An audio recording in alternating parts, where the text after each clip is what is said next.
আসসালামু আলাইকুম প্রিয় ভাই, আমাদের প্রিয় নবী হযরত মুহাম্মদ সাল্লাল্লাহু আলাইহি ওয়াসাল্লাম বলে গেছেন, এমন একটি ভবিষ্যৎবাণী করে গিয়েছেন যা আমরা এখন অক্ষরে অক্ষরে মিল পাচ্ছি।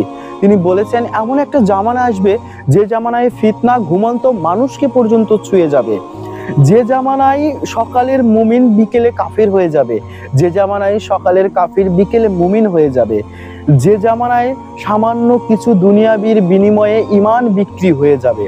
আসলে কতটা মারাত্মক একটি কথা আপনি কি চিন্তা করেছেন? আমাদেরকে উচিত হচ্ছে স্রোতের বিপরীতে গা ভাসানো। শান্ত সমুদ্র কখনো দক্ষ নাবিক তৈরি করতে পারে না, উত্তাল সমুদ্রে আমাদের নাবিক হওয়ার প্র্যাকটিস করতে হবে। এই কথাটি কেন বললাম একটু পরে এর জ্বলন্ত প্রমাণ পাবেন আপনারা। নবীজি সেই 1400 বছর আগে যে ভবিষ্যৎবাণী করে গিয়েছে এই হাদিসটির মাধ্যমে, হাদিসটির রেফারেন্সও আপনাদেরকে দিয়ে দেব। এখানে একটি কথা বলা হয়েছে যে ঘরে ঘরে ফিতনা পৌঁছে যাবে রাতের আধারে। আপনি চিন্তা করুন, বর্তমানে মোবাইল ফোনের যুগে মোবাইল ফোনে আমরা অনেক কিছুই দেখি। কেউ বা মোবাইল ফোনে অনেক ভিডিও দেখে বিভ্রান্ত হচ্ছে, কেউ বা মোবাইল ফোনে অনেক কিছু দেখে বিভ্রান্ত হয়ে যাচ্ছে। মোবাইল ফোনের কিছু ভিডিও, শর্ট ভিডিওতে কেউ বিভ্রান্ত হচ্ছে, মোবাইল ফোনের একটি ট্যাপে কেউ বিভ্রান্ত সাইটে চলে যাচ্ছে। ঠিক একইভাবে সকালের মুমিন বিকেলে কাফির হবে, বিকেলের কাফির সকালে মুমিন হবে।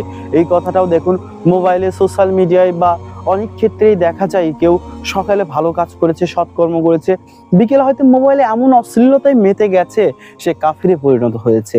আবার এমনও লোক আছে যে সকালে অশ্লীলতার মধ্যে ছিল, বিকেলে হয়তো বা ভালো এমন কিছু দেখেছে যে ইসলামের পথে, হেদায়েতের পথে, সঠিক পথে এসেছে।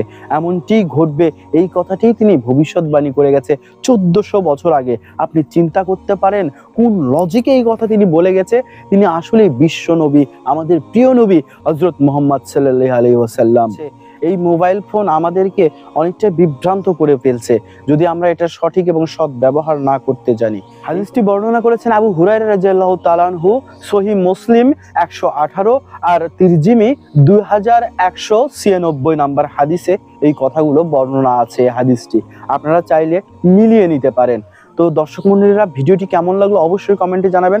সবাই ভালো থাকবেন, সুস্থ থাকবেন। আবারও দেখা হবে নতুন কোনো ভিডিও নিয়ে। আসসালামু আলাইকুম ওয়া রাহমাতুল্লাহি ওয়া বারাকাতুহু।